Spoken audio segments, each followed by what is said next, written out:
From Brooke High School, WTRF proudly presents Ohio Valley Tonight with Nathan Marshall. Tonight's guest.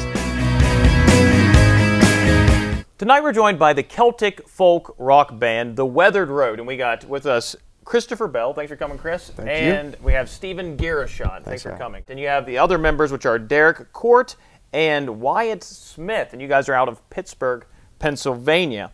And guys, I was curious, you're a Celtic folk rock band, and I was wondering how in the world you get something like that started in the Ohio Valley, because I don't see too many McHoolahans around playing the tin whistle. True, very true. One of the original members, Libby Eddy, played the fiddle, and I was not, familiar at all with Appalachian music. I was, folk and classic rock was my main influences. So I didn't even know what a mandolin was. Nope. I was like that back in the dark ages with music. So she just really introduced a different style where, it doesn't matter who wrote the song. What matters is everybody knows the words, and anybody can play. 30+ musicians in a group, we can all play and sing along. So standard traditional songs, that was the influence that she brought to the band. I didn't have an opportunity to be a part of the necessarily molding of the original ball of clay, as it were.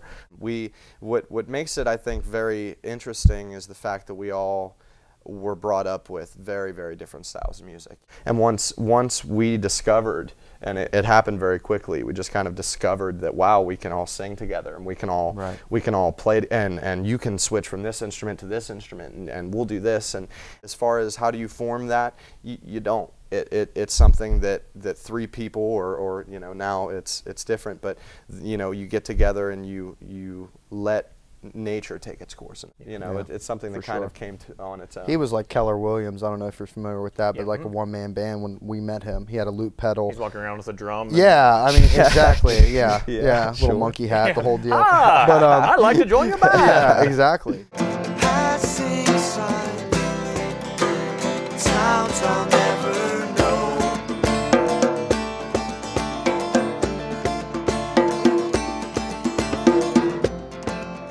A picture frame, a bus window. We're splicing clips in from your song Marionette, which you played for us earlier, and it was very great. But as we were filming this song, I couldn't help but think, how difficult it must be to basically put your own diary to music and then perform it for other people. Right. I think it's, a very strange profession, but you have to perform, you have to write it, you have to sing it. This is your heart and your soul, you're putting everything into it. And theoretically, someone could not like it, or they could disagree with your opinion. How hard is that to put that out there? The writing part, if you're a writer or a musician, a lot of times that part is effortless. So the hardest thing is to not take it personally, not internalize it. When you're playing a song and someone just doesn't jump up and say, "Oh, that's the greatest thing I've ever heard," and I've been exactly where you were at that point in time. But performing it is a whole other thing. When I first started performing, I had to get off stage every song to go like wipe sweat like he just off. got out of a swimming pool. Yeah, I mean, it's because I was that nervous. Sweaty band. Yes, because I was that nervous. I've always said that I don't play music. Music plays me. I'm a conduit or a channel for music to let it do its own thing. I can listen to some of my favorite artists and still be blown away by the relationship that I have with them, because I understand what they're saying. I can feel whatever it is I can pick up what they're putting That's down, what writing is putting them there. You have to do that, and it's very grassroots. Everybody starts that way. Yeah. If you can't put one member of your audience into your shoes as a songwriter, that's your goal.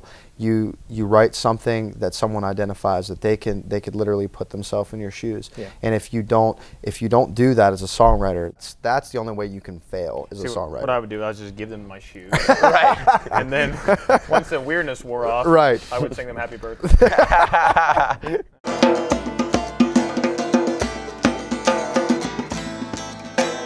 Marionette pulls the strings.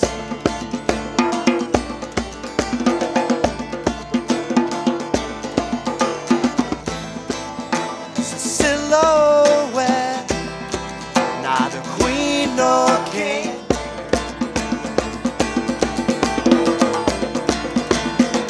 We actually have a student question here from a Brooke High sophomore. Her name is Sarah Young, and Sarah says this.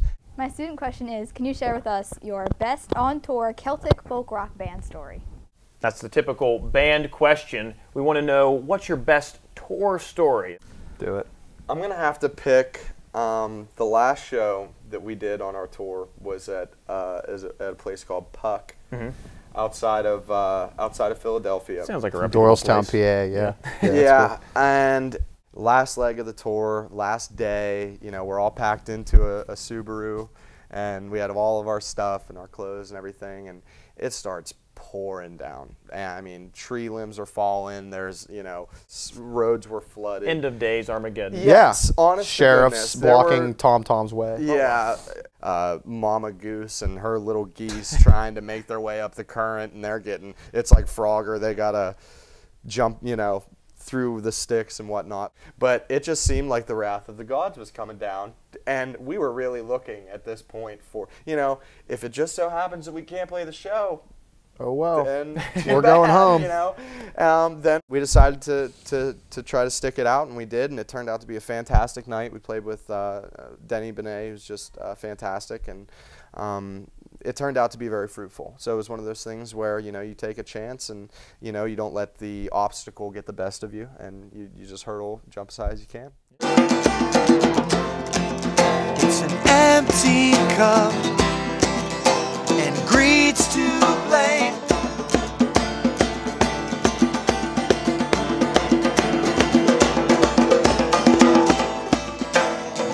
Marionette pulls the strings.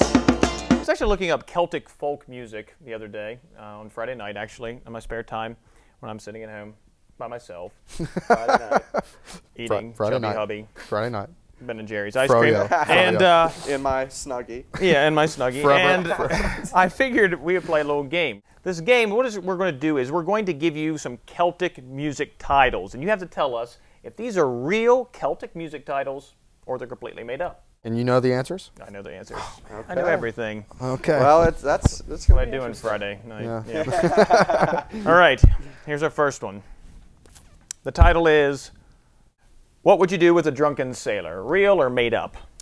Come on. I think that's going to be real as real gets. You don't know that song? Yeah, what would know you it. do with it? What would you do with a drunken sailor? Yeah. Isn't that like a pirate song now? It's definitely one where you have to do this. Yeah. What would you do with a You have to drunken be sailor? swashbuckling. And puffy You pants. swashbuckler. That one is balloons. true. That one Okay, is correct. okay. Next one. The Dragon's Retort. So you've asked the dragon a question. Yes. You And- said, hello, dragon. I would like a retort. The dragon's retort is normally fire, but Most I'm likely, going to go ahead and say that that probably is a song too. Yeah. The whole Maybe. song is just this. Yeah. Like screaming. Heavy breathing. Yeah. Yeah, it is like screaming. I think it could work. It might be. Heavy breathing. That's what Maybe. you're- I'm into it. Heavy breathing could work. It is true. The Dragon's Retort is real. All right. Our last song, Jedi Drinking Song. Real or fake? Jedi Drinking Song. I think that could be done by a fairly new Irish drinking band. Yeah. I think Luke wrote that, didn't he? Yes. Dear Father. That's right. That's right. Please stop being a Sith Lord. Signed, your one-handed son. Oh, P.S. Thanks for chopping my hand off. It is actually a real song. Jedi Drinking Song, real song. They're all real songs. wow. A trick game. Oh, they were all. Trick I guess they game. were. Oh, They're okay. all real. I actually wasn't paying They're attention all to the fact that ridiculous. they were all real Yeah, there. so. that was the trick. That blew was it. tricky. You're a trickster. Yeah, I try. Again, I want to thank my guests today who have been Christopher Belt and Stephen Girashot, who are members of The Weathered Road. And you can find out more about The Weathered Road by visiting... Facebook.com/theweatheredroad and ReverbNation.com/theweatheredroad. Or you can come see you at Club Cafe on March 10th. March 10th, Club Cafe. We'll be there Always with a the good time. Weed Rags and Mark Dignam, who's a traditional Irish musician, actually. Maybe he'll do Very some good. clogging.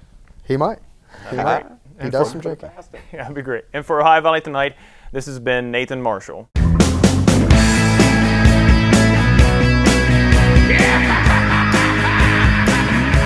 I would actually like to see Jabba the Hutt do Riverdance. That's right up my alley.